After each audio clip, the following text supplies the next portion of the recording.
Resumen capítulo 27 del libro El Libertador. El primer leproso sanado por Cristo.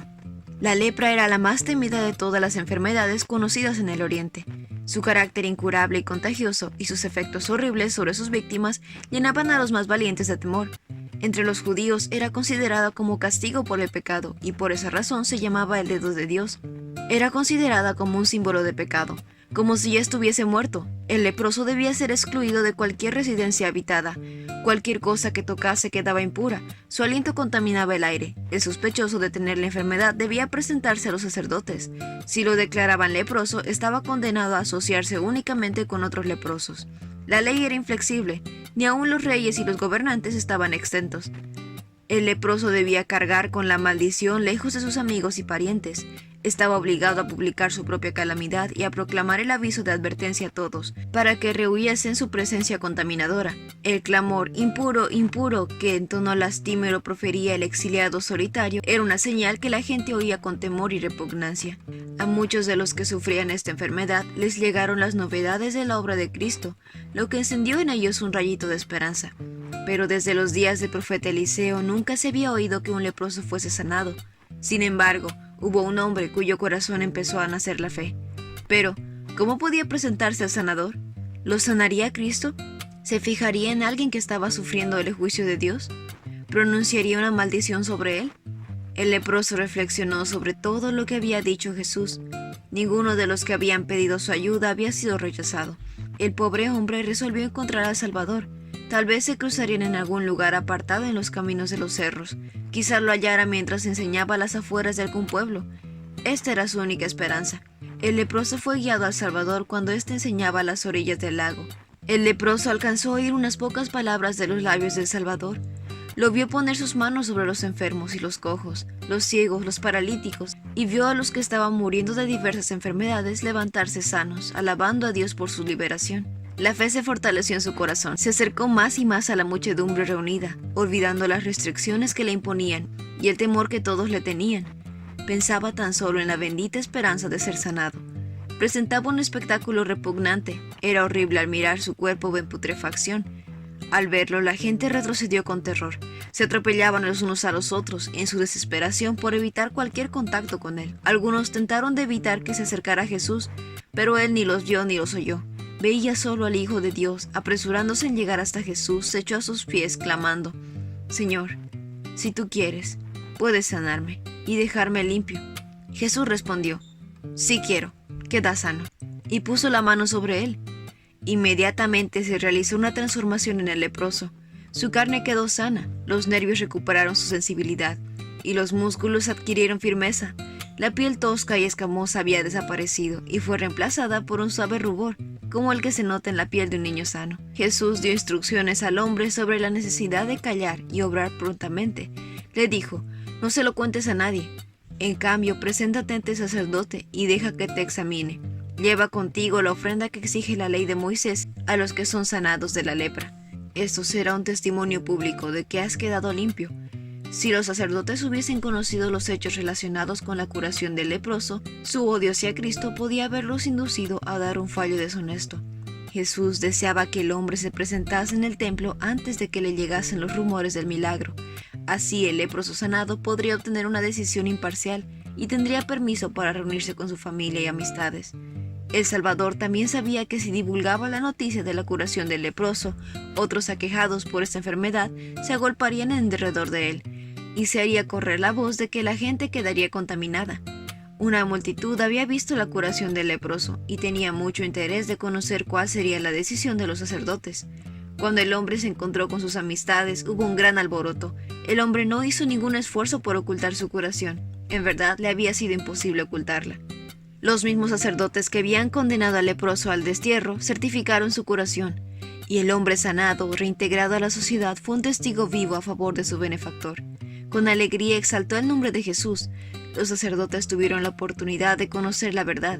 Durante la vida del Salvador, su misión pareció recibir poca respuesta de amor por parte de ellos. Pero después de ascender al cielo, muchos de los sacerdotes judíos también se convirtieron. La obra de Cristo al purificar al leproso ilustra su obra de limpiar la vida del pecado. Su toque impartía un poder vivificador. Así sucede con la lepra del pecado. Es mortífera e imposible de ser eliminada por el poder humano. En algunas curaciones Jesús no concedió inmediatamente la bendición pedida, pero en el caso del leproso le concedió ayuda ante su primera súplica. Cuando le pedimos bendiciones terrenales, tal vez la respuesta tarde en llegar, o Dios nos dé algo diferente de lo que pedimos, pero no sucede así cuando pedimos ser librados del pecado. En la curación del paralítico de Capernaum, Cristo volvió a enseñar la misma verdad. Hizo ese milagro para poder mostrar su poder de perdonar los pecados. Lo que deseaba no era tanto ser curado físicamente, sino recibir alivio por la carga del pecado. Si podía recibir la seguridad de que era perdonado y estaba en paz con el cielo, no le preocuparía morir. Este hombre moribundo no tenía que perder. Rogó a sus amigos que lo llevasen en su camilla hasta Jesús, y con gusto ellos se dispusieron a hacerlo. Pero era tan densa la muchedumbre donde Jesús estaba, que les era imposible tan siquiera llegar al alcance de su voz. Jesús estaba enseñando en la casa de Pedro, y los discípulos estaban a su alrededor. Algunos fariseos y maestros de la ley religiosa estaban sentados cerca. Más afuera lo rodeaba una multitud variada, interesados, reverentes, curiosos e incrédulos. Los amigos que cargaban al paralítico trataron de abrirse paso a través de la muchedumbre, pero fue en vano. Por sugerencia de él, sus amigos lo llevaron al techo de la casa, y abriendo un boquete en el techo, lo bajaron a los pies de Jesús. El Salvador vio los ojos suplicantes que se clavaban en él. Comprendió el caso. Mientras el paralítico todavía estaba en su casa, el Salvador había llevado la convicción a su conciencia. Cuando se arrepintió de sus pecados, la misericordia vivificadora del Salvador primero bendijo su corazón anhelante. Jesús había observado cómo el primer destello de la fe se fue fortaleciendo con cada esfuerzo hecho para llegar a su presencia. Ahora, con palabras que sonaron como música en los oídos del enfermo, el Salvador dijo: «Hijo mío, tus pecados son perdonados». La carga de desesperación se desvaneció del alma del enfermo. La paz del perdón resplandeció en su rostro. Su dolor desapareció. Todo su ser quedó transformado. El paralítico impotente estaba sanado. El culpable pecador perdonado. Jesús había declarado que los pecados del paralítico eran perdonados. Los fariseos podían presentar esas palabras como una blasfemia, un pecado que merecía la pena de muerte. ¿Qué es lo que dice? Es una blasfemia. Solo Dios puede perdonar pecados. Fijando en ellos la mirada, Jesús dijo: ¿por qué cuestionan eso en su corazón? ¿Qué es más fácil decirle al paralítico? ¿Tus pecados son perdonados? O ponte de pie, toma tu camilla y camina. Así que les demostraré que el Hijo del Hombre tiene autoridad en la tierra para perdonar pecados. Entonces Jesús miró al paralítico y dijo: ponte de pie, toma tu camilla y vete a tu casa. Entonces el que había sido traído en una camilla a Jesús se puso de pie con elasticidad y fuerza de la juventud. Todo órgano de su cuerpo se puso en actividad. El rubor de la salud reemplazó la palidez de su muerte cercana, y el hombre se levantó de un salto y tomó su camilla y salió caminando entre los espectadores, que habían quedado atónitos. Todos estaban asombrados y alababan a Dios exclamando: «Jamás hemos visto algo así». Jesús aún tiene el mismo poder vivificante que tenía cuando sanaba a los enfermos y perdonaba pecados. Los fariseos estaban mudos de asombro y abrumados por su derrota. Estaban desconcertados y avergonzados y reconocían, aunque no lo confesaban, que estaban ante la presencia de un ser superior. De la casa de Pedro, donde habían visto al paralítico ser sanado, salieron atrinchados en la incredulidad y resueltos a tramar nuevos planes con el fin de silenciar al Hijo de Dios. En la casa del paralítico sanado hubo gran regocijo cuando él volvió.